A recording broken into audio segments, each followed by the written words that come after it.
as you probably noticed, it's our 40th anniversary.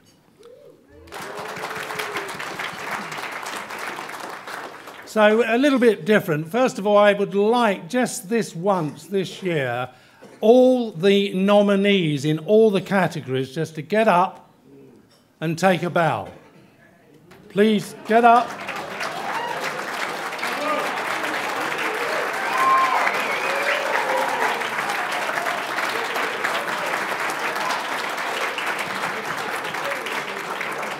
Thank you very much indeed. So what was grabbing the headlines in 1973? We become a member of the European Economic Community. A lot quicker than that. That came into effect in the UK. LBC becomes the first independent local broadcasting station. My mate Ferrari isn't here for me to take the mick out of him, but there you are.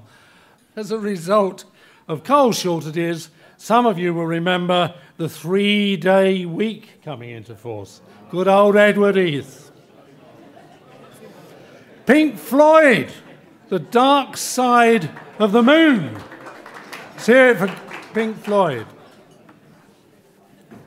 Queen Elizabeth opens the modern London Bridge. She also, you'll be interested in this, Peter, opens the Sydney Opera House after 14 years of construction work. Watergate, this is the great one, isn't it? Nixon saying, "I am not a crook."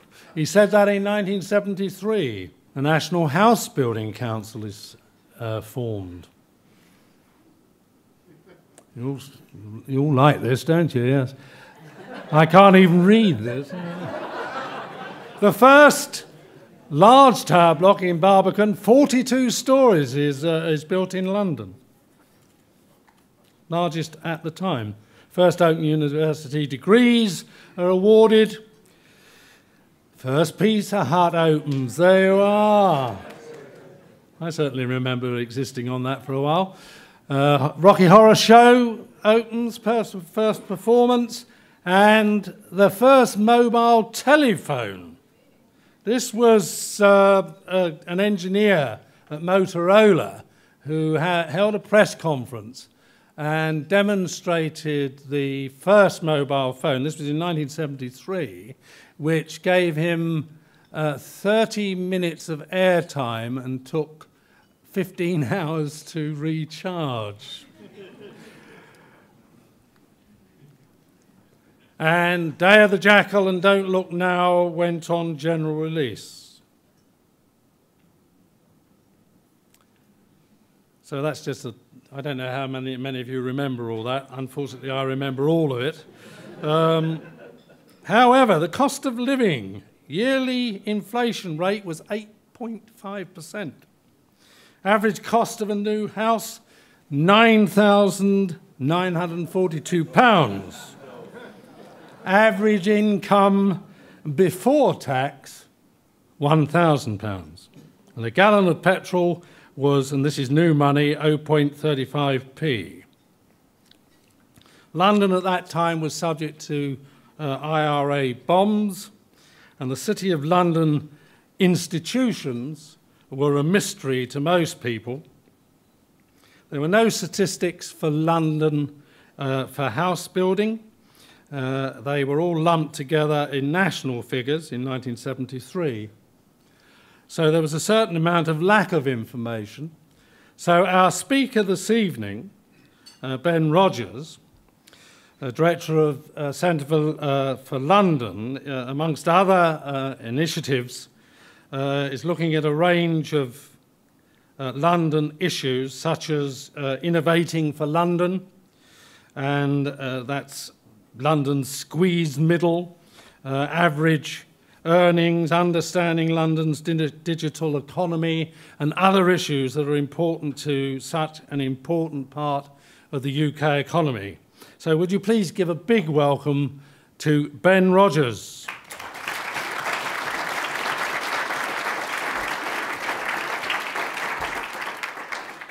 Thank you, Gerald. I'm delighted to be here tonight, not least because I was a journalist for quite a while And amongst other jobs, I was the restaurant critic for The Guardian, for The Independent for 3 years. I was very hungry, and I thought it was the best job you could possibly have. But it did teach me, actually, that you should never combine work and pleasure. And when I sat down, I remember this again as I would watch everyone getting drunk, and I had to stay sober. Anyway, and you will be sitting down for a long time, and I know you've probably exhausted your conversational gambits with your neighbours, and you've checked your phone more often than polite, and now you've got to listen to a guy you don't know talking about London before you get to the bit which really matters to you all. So I promise you I'll be quick. And the theme that I was asked to talk about is London still a world-class city? And I suppose I must have agreed to this theme, though I'm now slightly puzzled by it. Now, unlike Gerald, I'm much too young to remember the 1960s, but I do remember the 1970s as well, I'm afraid to say. And I do remember London as a pretty sort of dreary place. The city was shrinking, partly through design, but mainly just by accident as industries collapsed. Our public realm, perhaps London's greatest asset, a public realm, was a sort of sad, neglected thing, with architects and planners and highway engineers and drivers adding insult to injury. We seemed reconciled to our decline in London, and when I go to the English countryside, I always feel a sort of great nostalgia for the countryside of my youth, but I feel really no nostalgia for the London of those years. And this seems to me an extraordinary contrast, this London of the 1970s, when these awards were first founded, with the London of today, London of the last few decades, which is, where London has re-emerged as a sort of dynamic, popular, and fast-growing global city. I mean, we worry about migration in general, we Londoners, but we've become much more diverse, and we muddle along extraordinarily well, I think. We've famously gone from being the worst-fed capital in the world to one of the best. New icons, the London Eye, Tate Modern, the Shard, are now recognized the world over. And of course, the Olympics help boost an already very, very strong brand. London is really now somewhere very special and very unique. I remember earlier this year hearing a Radio 4 program in which they interviewed a young Parisian who'd moved to London. And he said, in France, I'm a Frenchman, and in London, I'm an individual. And that seems to me sort of very true. Incidentally, I treasure a survey I read about a couple of months ago asking Americans to name an important British city other than London. And Liverpool scored top, but also in the top 10 was Wales and Paris. Now, we know some of what's driven this sort of resurgence in London. As industrial sectors have declined, London's reinvented itself as a sort of post-industrial service economy. Financial services were important, and we know that their contribution has been, how shall I put this, sort of mixed. But they must not be confused with business services, which, of course, are a much bigger part of the economy, and London leads in other areas too: creative services, tourism, higher education, and increasingly digital services. We know, too, that there are sort of deeper forces at work which have helped explain London's extraordinary success. I mean, cities have always been engines of economic development, but never more so than today. It is not globalization so much as urbanization that's driving up living standards in the emerging world. And while we in the UK and in the West more generally are not urbanizing at anything like the speed of, say, China, and the speed of industrialization and urbanization in China is far, far outpacing anything that we ever experienced.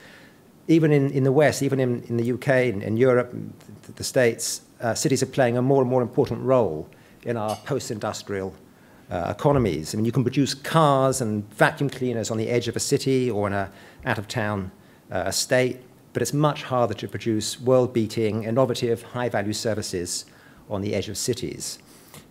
Innovation and productivity are increasingly an urban phenomenon.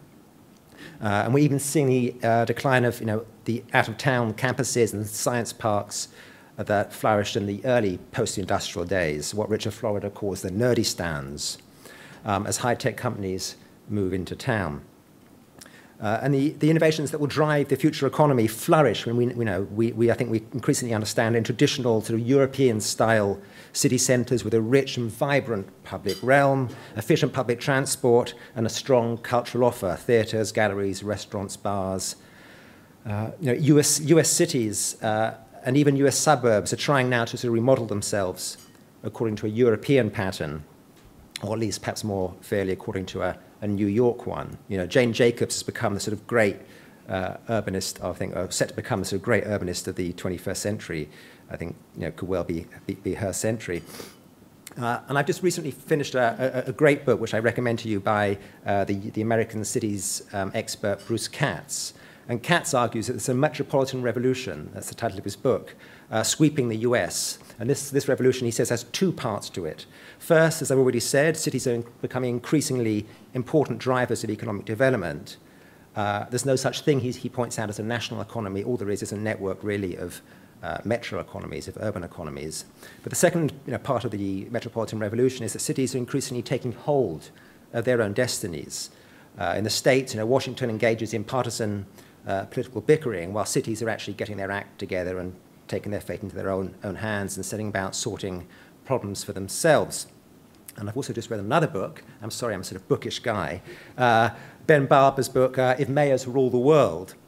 And Ben Barber argues that our best hopes lie in city governments. Nation states are just too big for the small things and too small for the big things. But oddly, cities are well positioned to do both the big things and the small things. They're closer to their citizens, so they're better at doing the small things. And we're used to the idea that trust is declining in government, but actually trust in cities remains in city governments remains very, very strong. Trust in local government in Britain has gone up, even as trust in national government has gone down. But also because cities are natural collaborators, because they thrive on trade, they're actually very good at doing the things that nation states are too small to do. They're good at reaching international agreements and international collaboration. They are network places that survive by trade and exchange. So against this background, it seems to me we surely have good reasons to feel confident about London's future. It's a sort of European city par excellence. It's deeply attractive to talent, to highly skilled innovators. And it's got strong established clusters and a strong culture of innovation. And it's perhaps the best networked city. I mean, it does seem to be the best networked city in the world. We have our tentacles into every corner of the globe. And it's also got, I think, an increasingly competent and impressive system of government. I mean, it's extraordinary to think that the mayoralty is only a decade old, a bit more than a decade old, and yet it just feels now so much part of London. And only 5% of Londoners say they would like to see the abolition of the mayor. I mean, that is extraordinary. I mean, can one think of any new sort of institutional public policy which has met with that degree of success? And I think we've been lucky in our mayors. Both Ken and Boris have done a good job of persuading central government to part with money and to part with power, and effectively promoted the city to the world. And I think it's a tribute to London's success that it's growing so extraordinarily fast. And I'm amazed. I mean, you probably know this. I live and breathe it, but it's amazing to me that the London public doesn't know quite how fast it's growing. We're expecting a growth of about 2 million people over the next 2 decades. And I see this as an extraordinary opportunity for London. London is more than large enough to absorb a population of that size. We're a low-density city. I'm told you can meet the mayor's housing target of 400 new homes over 20 years just by doubling the density of 20% of outer London. And that would not compromise, it seems to me, the quality that people love about our great city. But while I think London is doing well, but I think it certainly is a great world city, I do think that we have to continue on a journey. And I'll just end by identifying 2 areas of challenge and opportunity. First, I don't think we really have a very strong civic culture in London. We don't have a sort of really strong sort of sense of our identity. We have a campaign for the preservation of rural England and the National Trust, which can be relied upon to come out and campaign on rural and country issues, but where are the organizations to defend the urban realm and urban quality of life? There's no campaign for the preservation of urban England or anything more London specific. And I say this because I know you're journalists here, and I think that you should all be getting involved in sort of developing our sense of identity and campaigning for what makes London special. I also think we need to develop a stronger sense of sort of corporate social responsibility. And here's a sort of simple example. My friend Francis Solway has taken over the London Community Endowment Foundation. He tells me that the New York Community Trust, which is the equivalent, which is basically the charity for New York, currently has endowments of $2.1 billion and makes annual grant awards of $136 million a year. the London Community Endowment Foundation has endowments of £13 million and last year made annual awards of just over £5 million. Well, I know, of course, that the London equivalent is much younger than the New York one, but that in itself is telling. I think we've got a long way to go until we create that sort of sense of sort of corporate social responsibility focused on London. One other illustration of this is something amazing has happened in London, which is our state schools are performing brilliantly. And this has been a sort of, something which has happened over about 10 years. And it's now the case that the poorest children in London get as good results as a child from a family with an average income elsewhere in the UK. And I think if London can keep on that trajectory, we'll soon have the best education system in the world. I'm involved in a project looking at how we can explain how this transformation came about. And yesterday I was sort of honoured to sit on a panel with some of the leaders of London schooling over the last 10 years to have helped this happen. I was sort of saying why, what happened. And one of the things they talked about was we managed to create a sort of shared sense of this being a London problem and that we as London schools and as London government were going to crack it. And we persuaded head teachers and borough leaders to think about this as a London issue and to appeal to their London identity and not just their local identity. I just think we need more of that in London. I think the second sort of challenge for London, the second leg of the sort of journey we still have to go on, is that England remains an extraordinarily centralised country. I was lucky enough to sit on the London Finance Commission, which was set up by Boris and chaired by Tony Travers. And one of the really sort of the most striking thing we found was that the UK is by far the most centralised country in the developed world when it comes to the degree of control that central government exercises over taxation. And that is deeply unhelpful to London and I would argue the rest of the UK. It makes it hard for the city to secure the patient capital for infrastructure investment. It disincentivises growth and encourages NIMBYism, and it stops us developing a tax system designed for the special circumstances of this city. And that distinction that both Bruce Katz and Barbara drew between sort of dysfunctional national government and effective city government seems to me to really apply to the UK too. I mean, do you know we have 1,400 MPs and lords in this country running Parliament? The coalition government has 120 ministers. The Greater London government has 25 assembly members, a mayor and 7 deputy mayors. Which organisation do you think will be more effective? Which organisation would you rather work for? So it seems to me that if London is going to build on its great strengths as a successful city, it can't afford to rely on central government in the way it still has to. It really needs to have more power over its destiny. And just let me end with a question. When Boris Johnson was interviewed by Sue Lawley on Desert Island Discs back in 2005, she asked him, he'd just been sacked from the front bench for, well, we all know what. Sue Lawley said to him, if you're reappointed, what job would you most like to have in government? Or if you become a minister, which job would you most like to have? He didn't say Prime Minister, but does anyone know what job he said he'd most like to have? Agricultural Secretary. I don't think he would give that answer today. I think he would talk about unleashing the power of Britain's cities and ensuring that they have the investment that they need to drive the economy. And sort of Boris has been on a journey. What we need to do is take our other politicians in Parliament on that same journey. And that's how London will remain or become an even better city than it already is. Thank you.